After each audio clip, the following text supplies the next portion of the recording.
আসসালামু আলাইকুম। BBC world নিউজে আপনাদের সবাইকে স্বাগত জানাচ্ছি। সাথে আছি আমি মিম। আশা করি বিশ্বের যে প্রান্তে বসেই আমাদের আয়োজন দেখছেন সবাই ভালো আছেন।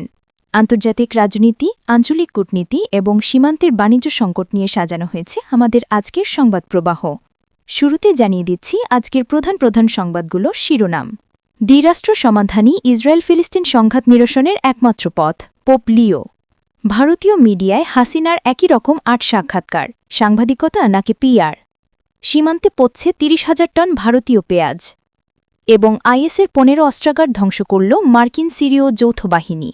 প্রিয় দর্শক, বিস্তারিত খবরে যাবার আগে আপনাদের কাছে ছোট্ট একটি অনুরোধ, আপনারা যারা এখনও আমাদের এই চ্যানেলটি সাবস্ক্রাইব করেননি তারা এখনই সাবস্ক্রাইব করে পাশে থাকা বেল আইকনটি চেপে দিন, যাতে দেশ বিদেশের গুরুত্বপূর্ণ সব খবর সবার আগে পৌঁছে যায় আপনার কাছে। আর যারা ইতিমধ্যে সাবস্ক্রাইব করেছেন তাদের জানাচ্ছি অসংখ্য ধন্যবাদ। দ্বিরাষ্ট্র সমাধানই ইসরায়েল ফিলিস্তিন সংঘাত নিরসনের একমাত্র পথ, পোপ লিও। ইসরায়েল ও ফিলিস্তিনের মধ্যে চলমান রক্তক্ষয়ী সংঘাত এবং গাজায় মানবিক বিপর্যয় নিয়ে বিশ্বজুড়ে যখন উদ্বেগ তুঙ্গে, ঠিক তখনই ভ্যাটিকান সিটি থেকে শান্তির অত্যন্ত জোরালো বার্তা দিলেন পোপ লিও। তিনি স্পষ্ট ভাষায় জানিয়ে দিয়েছেন, মধ্যপ্রাচ্যের এই দীর্ঘস্থায়ী সংঘাত নিরসনের জন্য দ্বিরাষ্ট্র সমাধান বা টু স্টেট সলিউশনের কোনো বিকল্প নেই। ভারতীয় মিডিয়ায় হাসিনার একই রকম ৮ সাক্ষাৎকার, সাংবাদিকতা নাকি পিআর।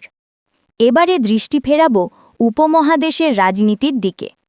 সম্প্রতি ভারতীয় গণমাধ্যমে বাংলাদেশের সাবেক প্রধানমন্ত্রী শেখ হাসিনার পরপর ৮টি সাক্ষাৎকার প্রকাশিত ও প্রচারিত হয়েছে। তবে এই সাক্ষাৎকারগুলোর ধরন এবং বিষয়বস্তু নিয়ে জন্ম দিয়েছে নতুন বিতর্কের। বিশ্লেষকরা লক্ষ্য করেছেন, ভিন্ন ভিন্ন মিডিয়া হাউস এবং ভিন্ন ভিন্ন সাংবাদিক সাক্ষাৎকারগুলো নিলেও প্রতিটি সাক্ষাৎকারে প্রশ্ন এবং উত্তরের ধরন ছিল প্রায় হুবহু এক। গণমাধ্যম সমালোচকদের মতে এটি সাধারণ সাংবাদিকতার চেয়ে পাবলিক রিলেশন বা পিআর কৌশলের মতো মনে হচ্ছে। সাধারণত রাজনৈতিক সাক্ষাৎকারে সাংবাদিকদের পক্ষ থেকে কঠিন ও ক্রস কোয়েশ্চেন বা পাল্টা প্রশ্ন আশা করা হয়, যা নেতার জবাবদিহিতা নিশ্চিত করে। বিশেষ করে জুলাই আগস্টের ঘটনাপ্রবাহ নিয়ে কঠিন প্রশ্নের মুখোমুখি হওয়ার কথা ছিল। কিন্তু এই ৮টি সাক্ষাৎকারের ধরন পর্যবেক্ষণ করে দেখা গেছে, শেখ হাসিনাকে কোনো চ্যালেঞ্জিং প্রশ্নের মুখোমুখি হতে হয়নি। বরং মনে হয়েছে নির্দিষ্ট কিছু রাজনৈতিক ন্যারেটিভ বা বয়ান প্রতিষ্ঠার জন্য এ ধরনের সুপরিকল্পিত মিডিয়া ক্যাম্পেইন চালানো হয়েছে। সাক্ষাৎকারগুলো কি স্বতঃস্ফূর্ত সাংবাদিকতা ছিল নাকি কোনো নির্দিষ্ট এজেন্ডা বাস্তবায়নের অংশ, তা নিয়ে প্রশ্ন উঠছে বিভিন্ন মহলে। সোশ্যাল মিডিয়া এবং রাজনৈতিক অঙ্গনেও এ নিয়ে চলছে ব্যাপক আলোচনা। অনেকেই মনে করছেন, আঞ্চলিক ভূরাজনীতিতে নিজেদের প্রভাব বজায় রাখতে এবং একটি বিশেষ বার্তা দিতেই এই সাক্ষাৎকারগুলোকে ব্যবহার করা হচ্ছে। সাংবাদিকতার নীতিমালার আলোকে এই ঘটনাকে অনেকেই পেশাদারিত্বের সংকট হিসাবে অভিহিত করছেন। সীমান্তে পৌঁছছে ৩০,০০০ টন ভারতীয় পেঁয়াজ। আন্তর্জাতিক বাণিজ্যের একটি উদ্বেগজনক খবর এবার। ভারত সরকারের আকস্মিক পেঁয়াজ রপ্তানি নিষেধাজ্ঞার কারণে বাংলাদেশ ভারত সীমান্তে সৃষ্টি হয়েছে ভয়াবহ এক পরিস্থিতি। জানা গেছে, সীমান্তের ওপারে ট্রাক ও গুদামে আটকে আছে প্রায় ৩০,০০০ টন পেঁয়াজ। দীর্ঘ সময় ট্রাক ও গুদামে আটকে থাকায় এবং সীমান্তের তীব্র গরমে ও অযত্নে এসব পেঁয়াজ পচতে শুরু করেছে। আমাদের প্রতিনিধিরা জানাচ্ছেন, রপ্তানির অনুমতি না মেলায় ব্যবসায়ীরা এই বিপুল পরিমাণ পেঁয়াজ না বাংলাদেশে পাঠাতে পারছেন, না স্থানীয় বাজারে ফেরত নিতে পারছেন। পরিবহন খরচ, লোডিং আনলোডিং এবং পচনশীল পণ্য হওয়ায় তারা উভয় সংকটে পড়েছেন। ফলে তীব্র অর্থনৈতিক ক্ষতির মুখে পড়েছেন রপ্তানিকারকরা। অনেক ব্যবসায়ী বলছেন, এলসি করা পণ্য এভাবে আটকে দেওয়া বাণিজ্যের আন্তর্জাতিক শিষ্টাচারের লঙ্ঘন। অন্যদিকে পচা পেঁয়াজের দুর্গন্ধে সীমান্তের আশপাশের পরিবেশ দূষিত হচ্ছে বলে স্থানীয় সূত্রে জানা গেছে।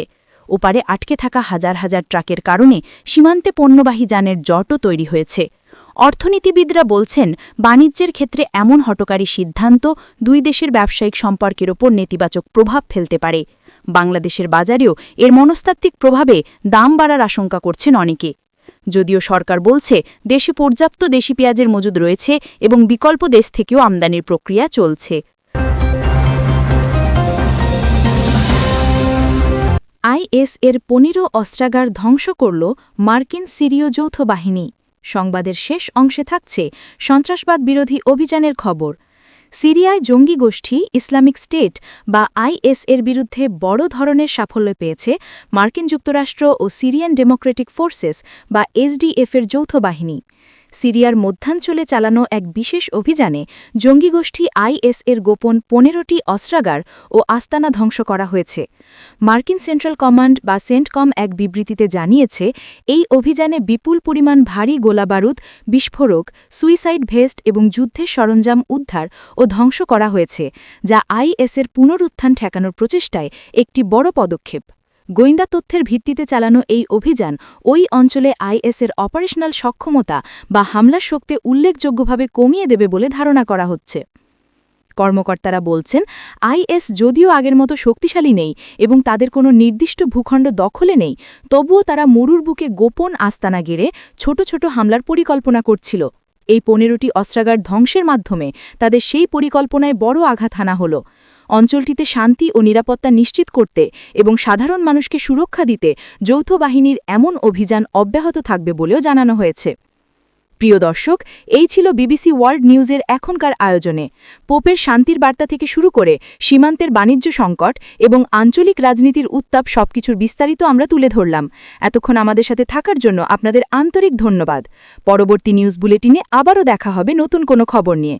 সেই পর্যন্ত সবাই ভালো থাকুন, সুস্থ থাকুন এবং সত্য ও বস্তুনিষ্ঠ খবরের জন্য চোখ রাখুন বিবিসি ওয়ার্ল্ড নিউজের পর্দায়। আল্লাহ হাফেজ।